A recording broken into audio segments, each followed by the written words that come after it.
Patris et Filii et Spiritus Sancti.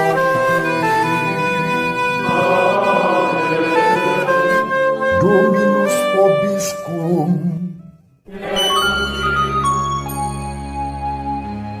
Sahabat peradaban kasih ekologis yang terkasih, selamat berjumpa dalam renungan harian bersama saya, Romo Alois Budi Purnomo PR, melalui channel ini.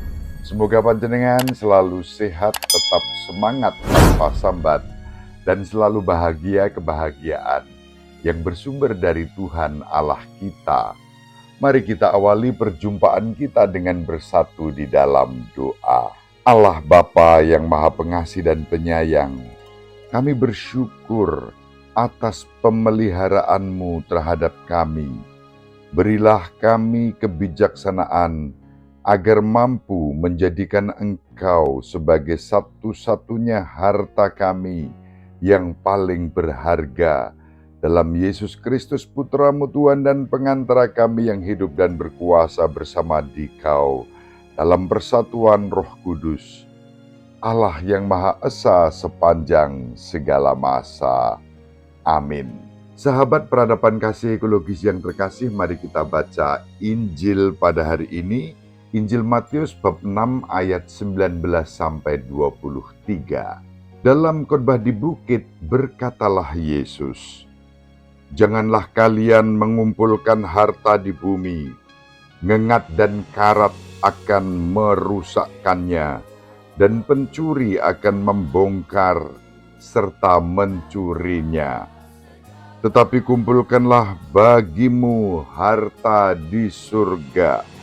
Di surga, ngengat dan karat tidak merusakkannya, dan pencuri tidak membongkar serta mencurinya. Karena di mana hartamu berada, di situ pula hatimu berada. Mata adalah pelita tubuh. Jika matamu baik, teranglah seluruh tubuhmu. Jika matamu jahat, gelaplah seluruh tubuhmu. Jadi jika terang yang ada padamu gelap, betapa gelapnya kegelapan itu." Demikianlah sabda Tuhan. Terpujilah Kristus. Sahabat peradaban kasih ekologis yang terkasih, Injil hari ini mewartakan kepada kita Yesus yang bersabda tentang harta yang paling berharga, dan harta itu adalah harta surgawi. Harta itu bukan dalam rupa apa, melainkan siapa.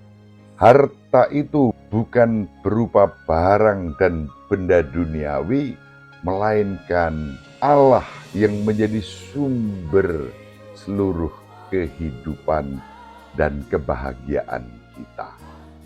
Siapa yang tidak ingin menemukan harta seperti itu? Hati manusia diciptakan untuk kebahagiaan dan kesejahteraan. Namun kebahagiaan dan kesejahteraan itu tidak bertumpu pada hal-hal yang bersifat duniawi. Dalam konteks itulah Yesus Kristus mengingatkan kita akan harta palsu yang bisa menggoda kita dan menjauhkan kita dari Allah sendiri yang merupakan harta yang paling berharga di dalam kehidupan kita. Tuhan kita Yesus Kristus menawarkan kepada kita satu-satunya harta yang paling berharga, harta yang tidak akan mengkhianati kita, satu-satunya harta yang akan menyertai kita melewati ambang pintu menuju kehidupan abadi, kehidupan surgawi. Sekali lagi, harta itu bukan dalam bentuk apa, melainkan siapa. Allah yang kita kenal hadir dalam pribadi Kristus sendiri dengan segala perbuatan baik yang telah dinyatakan kepada kita. Itu berarti untuk memiliki harta itu, kita dipanggil untuk menemukan Kristus, mengasihi Dia di atas segalanya, dan kemudian menyerahkan hidup kita kepadanya. Sahabat peradaban kasih ekologis yang terkasih, hanya harta karun inilah yang akan tetap ada untuk selama-lamanya dan tidak akan pernah dirampas oleh pencuri manapun, yang tidak akan hancur oleh karat ataupun ngengat. Harta inilah yang akan membenamkan kita dalam kebahagiaan, kegembiraan, dan sukacita abadi yang selalu dan sudah dimulai justru dalam peziarahan kita di dunia ini. Kegembiraan, kebahagiaan, sukacita yang selalu baru di dalam Dia. Inilah yang dimaksudkan oleh Yesus saat bersabda, "Di mana hartamu, di situ hatimu." Ketika kita memiliki Kristus sebagai harta kita, Kristus yang merupakan wajah kerahiman Allah bagi kita, maka hati kita bukan hanya memandang tetapi terpaut dalam keterpesonaan penuh kasih kepadanya. Dan itulah kebahagiaan kita. Untuk itu kita diundang memiliki mata dengan cahaya kebenaran, hingga kita mampu melihat dan menemukan harta itu. Saat mata kita dipenuhi oleh cahaya terang, mampu memandang, melihat, dan menemukan harta itu, maka hidup kita pun akan dipenuhi dengan cahaya terang, sukacita, kebahagiaan, dan kegembiraan. Dalam arti ini, kebahagiaan, kegembiraan, dan sukacita melihat, memandang, dan menemukan harta surgawi itu tak terpisahkan dari kebersamaan kita dengan sesama kita. Dengan mata yang terang, kita dimampukan untuk memandang kehadiran Allah, kehadiran Kristus, karya Roh Kudus di dalam diri sesama kita, terutama mereka yang membutuhkan pelayanan, kasih, dan perhatian kita. Pada saat kita melihat kehadiran Allah dalam Tuhan Yesus Kristus dan karya Roh Kudus melalui kehidupan sesama kita, pada saat itulah harta surgawi yang dijanjikan oleh Kristus menjadi nyata di dalam kehidupan kita dan dimulai saat kita masih berziarah di dunia ini.